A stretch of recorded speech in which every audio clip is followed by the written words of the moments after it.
Hi guys, it's Taylor. Welcome back to my channel and welcome back to another budget video.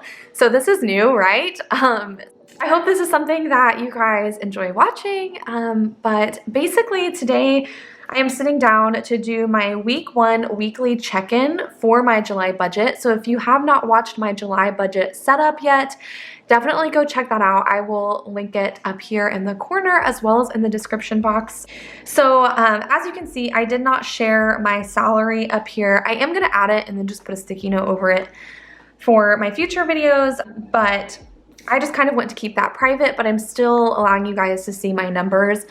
As time goes on, if I get more comfortable with sharing my salary and just being more transparent with you guys, then I may shift in that direction. But since I'm just starting out and I'm kind of figuring this out as I go anyways, I'm not 100% comfortable yet sharing every little bit. So anyways, as far as the weekly check-in goes, if you guys watch Sarah Marie on YouTube, I am doing this very similarly to how she budgets. These are her budget stickers, so I will also have them linked in the description box for you to go check out. But basically, I have been tracking my expenses.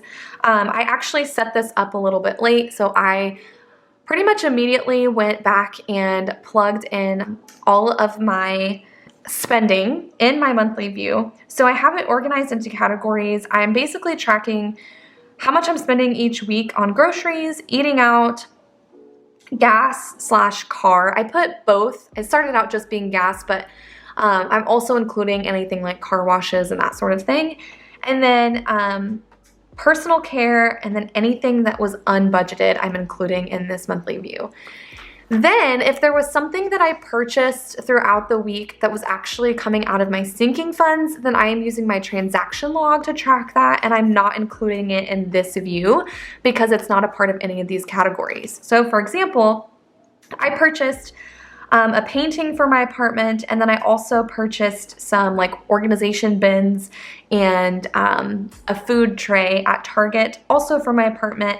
And so I'm just taking that out of my apartment sinking fund. So I just started the sinking fund. I added $200 to it this month, and then this is where I am tracking the money that I'm taking out of it. So hopefully that makes sense. So anyways, today we are focusing on my weekly check-in. So I'm gonna go ahead and write out my categories first.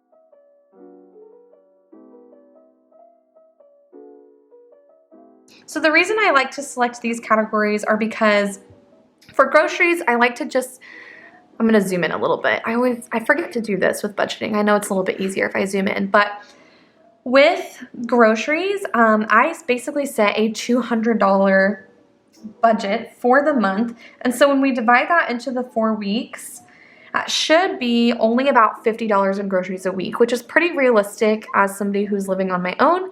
Sometimes I shop weekly, sometimes I shop bi-weekly, so spending about $100 every 2 weeks. So I like to just keep track of that each week and make sure that I'm staying in my budget.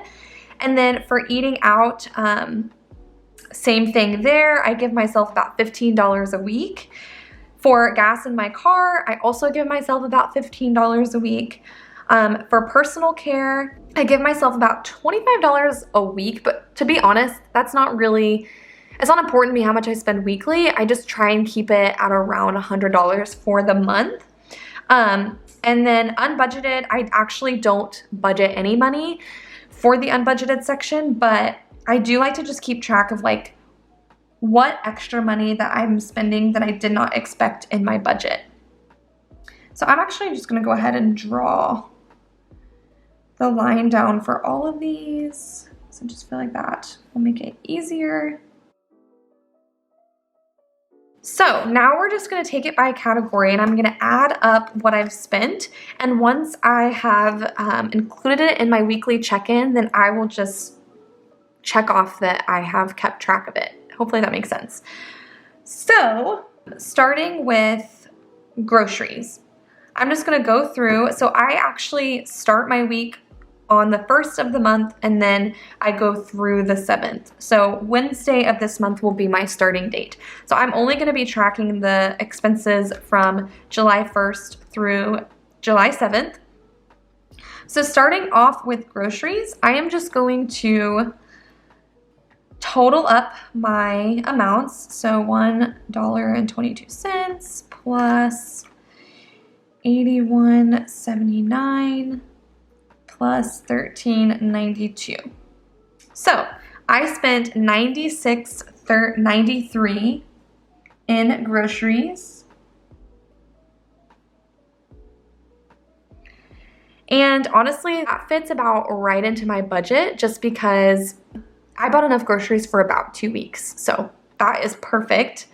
We are on track with that. We're off to a good start. Then next we are going to, oops, I pulled this out on accident. Next we are going to track gas/car. So I spent $9 on a car wash on the 1st, and then $18.90 on gas. So that puts us at $27.90. Oh man, I switched those. Shoot. Okay, I'm gonna have to white that out. Okay, so we are writing out this one here. So for eating out, Panda for $8.42, and then I also, this was actually just some snacks I got from the gas station, but I do include that in my eating out budget. And then $2.68 over here. So that puts us at $13.57. So that's also right on track.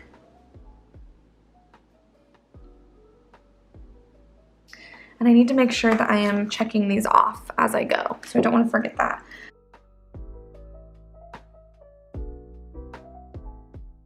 So then we move into personal care. All right, so this one's gonna be a little weird.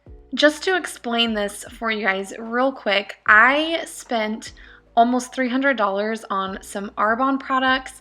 I've talked about how I run an Arbonne business, and so this just happens every once in a while where I will end up buying quite a bit of product in bulk for myself, by the way, not as like inventory, it's product for myself. So even though I did budget $100 for personal care this month, I did not originally take into consideration the variable income from my Arbonne business. I was basically treating that income separately at first. So this particular expense will be covered, so I'm not quite as over budget as it might look.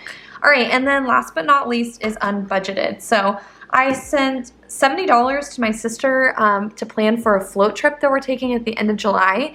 I did not account that into my budget in the beginning of the month. For some reason, I just didn't even think about it. So that's just gonna be unbudgeted money, and I don't have like a travel sinking fund or anything like that set up yet. So that's $70 for that, and then $10.31 I spent on some pens and some whiteout at Target. I did not include any stationery or planner stuff in my July budget, just because I really didn't think that I needed anything, and yeah, I quickly came to realize that I did. So, ooh, this one works much better. All right, so that puts me at $80.31 in the unbudgeted section. So we're doing great in some areas and not in others. So then I'm gonna go ahead and draw my line here.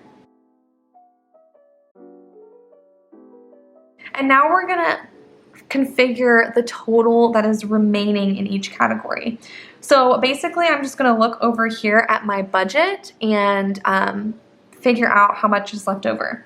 So for groceries, if I budgeted $200 and I've already spent $96.93, then it looks like I have $103.07 left over. So that is great. And then let's go ahead and write in my remaining per week as well. So then if I divide that, if I have 3 weeks left, 103.07 divided by 3, then I have $34.36 36 cents left per week.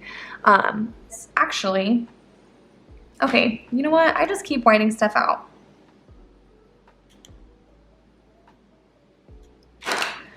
Okay, so for the groceries, instead of doing 3 weeks that I have left, I'm actually going to put what's remaining for 2 weeks, since this is enough groceries for my first 2 weeks. Hopefully that makes sense.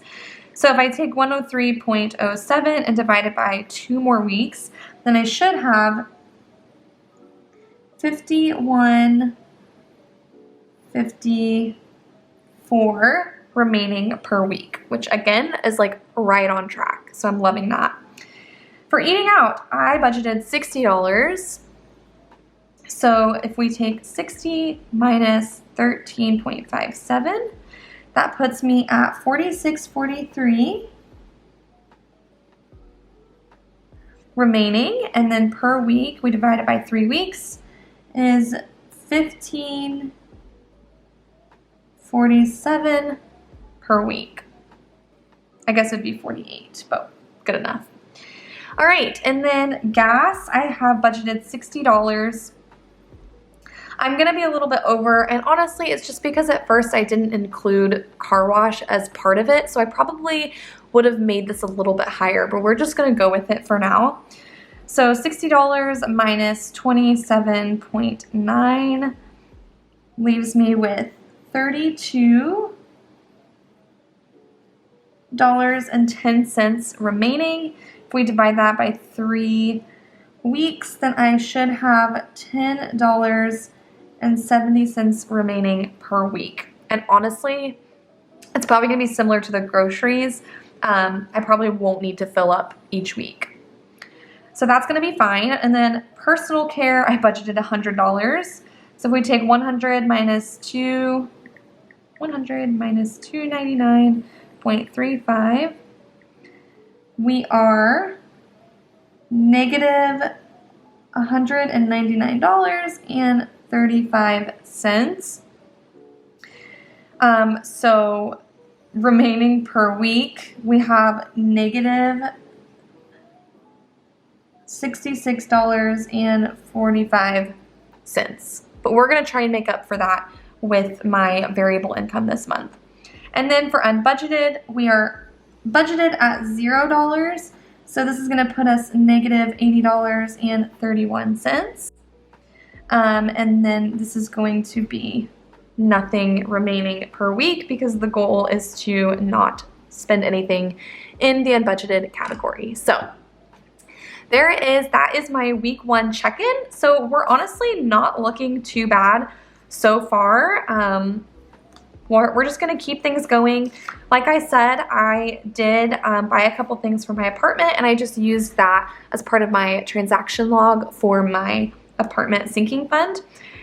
I did get an estimate on my car maintenance for my paint job from the rec, and I'm looking at probably about close to $900. So that $1,000 that I took out of savings to put into my car maintenance is pretty accurate on what I'm gonna need for this month. And then hopefully after I get that fixed, each month I will just continue to pour money into it so that it doesn't feel like such a hit like it did this month. So that is everything for week 1 check-in. Thank you guys so much for watching. Please let me know in the comments, again, if this is something you guys enjoy watching, any tips or tricks you may have. I am more than welcome to taking from you guys, but also please remember that this is my budget, my money, so try to be nice about things and not be too judgmental about the way I'm spending my money. So thank you all so much for watching. I hope you enjoyed this video. If you did, please be sure to give it a thumbs up. And if you haven't already, be sure to hit that subscribe button. I do upload new videos every single week. Thank you so much for watching, and I can't wait to see you all next time. Bye, guys.